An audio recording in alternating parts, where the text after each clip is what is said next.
They say the most expensive car in the world is a cheap Porsche, and while there's some truth to that, the second most expensive thing is a Porsche owner who is afraid of their own toolbox. Welcome back to the channel. Today, we're stripping away the mystique. We're moving past the Porsche tax and the $300 an hour labor rates at the dealership.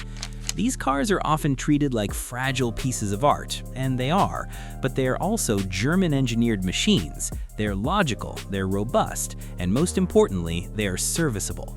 If you can turn a wrench and follow a sequence, you can maintain your 911, Boxster, or Cayman right here in your driveway. Today, we're covering 5 essential maintenance tasks that will save you thousands of dollars over the life of your car, and more importantly, give you the peace of mind that the job was done exactly right. Let's get to work.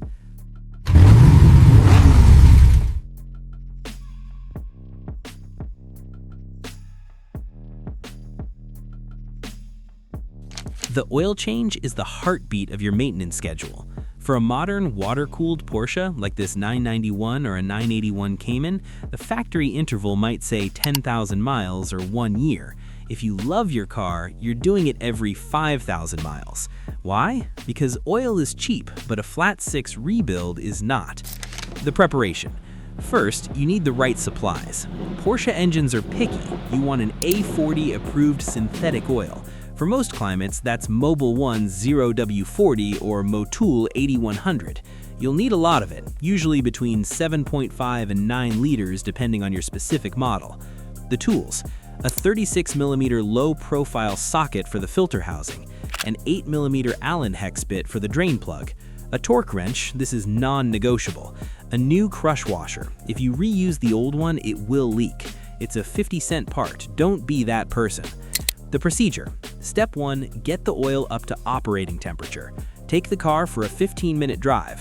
Warm oil suspends contaminants better and flows out of the engine much faster.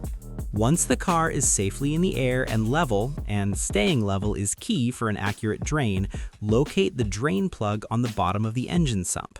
Position your catch pan. This isn't a Honda Civic. This engine holds 2 gallons of oil, and it comes out with a vengeance. While that's draining, move to the top of the engine.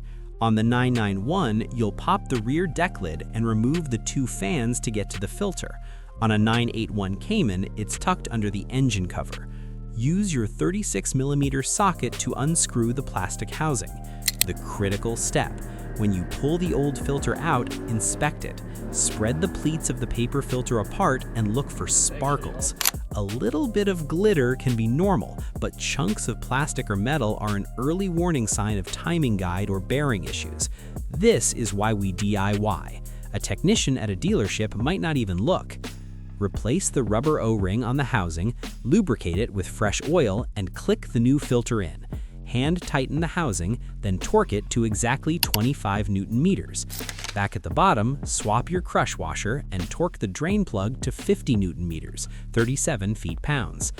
When filling, start with 7 liters. Check the electronic gauge on the dash after a drive. It's a pain that we don't have dipsticks anymore, but it teaches you patience. Aim for the top segment, but never overfill. Your Porsche is a giant air pump. The more efficiently it breathes, the better it performs. We're talking about 2 systems here, the engine air filters and the cabin air filters.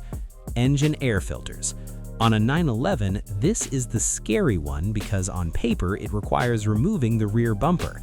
But here's the reality. It's just a series of T25 torque screws and a few electrical clips for the lights.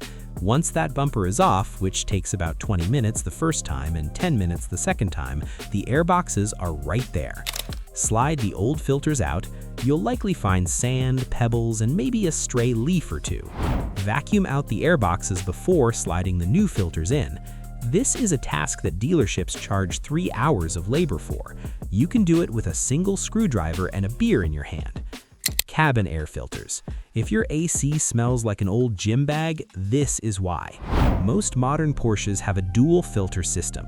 The pre-filter, located in the frunk near the battery, it catches the big stuff. The main charcoal filter, located under the passenger side glove box. Contort yourself into the footwell, slide the plastic cover off, and pull the old filter down. pay attention to the airflow arrow on the side of the filter. It needs to point toward the interior of the car. Swapping these takes 5 minutes and makes the cabin feel like a brand new car again. Porsche handling is legendary because of the geometry, but that geometry comes at a price. The rotation myth.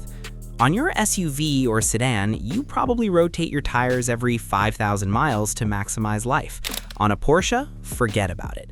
Because of the staggered setup, where the rear wheels and tires are significantly wider than the fronts, you cannot move them front to back. And because most high-performance tires are directional, you often can't move them side to side either. Your rear tires are the workhorses. They handle the power, the weight of the engine, and the aggressive negative camber that makes the car stick in corners. Consequently, they will wear out twice as fast as the fronts.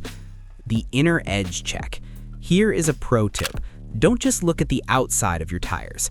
A Porsche tire can look brand new on the outside edge, while being down to the metal cords on the inside edge. Once a month, turn your steering wheel to full lock and look at the inner shoulder of your front tires. For the rears, get down on your knees with a flashlight. If you see the tread depth getting low on that inner inch of rubber, get an alignment. Porsche factory specs are aggressive, but a street alignment can save your tires without sacrificing the fun.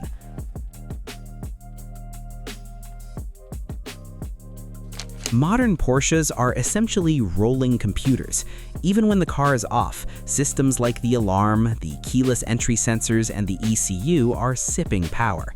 If you don't drive your car every single day, your battery is dying. The lithium AGM problem. If you have a newer Porsche with a lithium-ion battery, a total discharge can be a $2,000 mistake.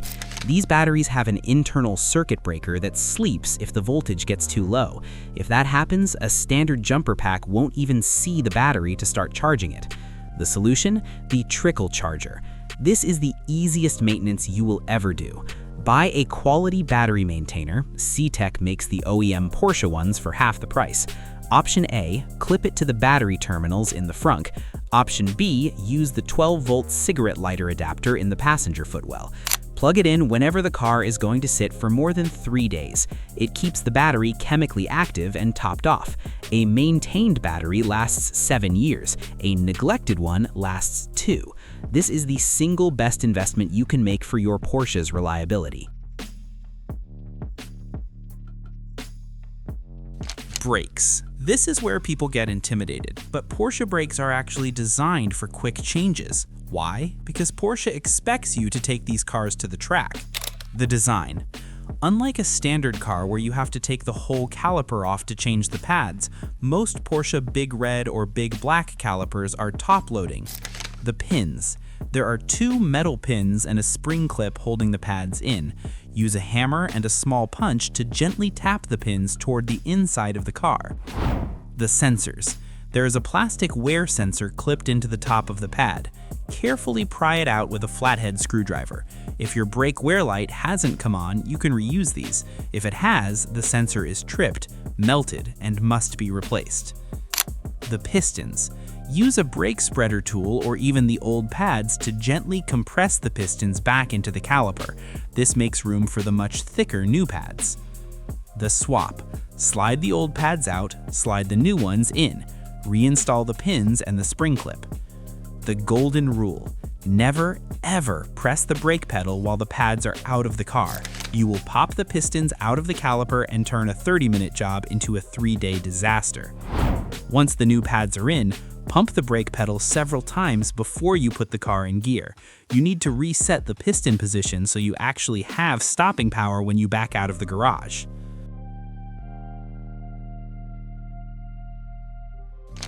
There is a unique satisfaction in driving a car you've worked on yourself.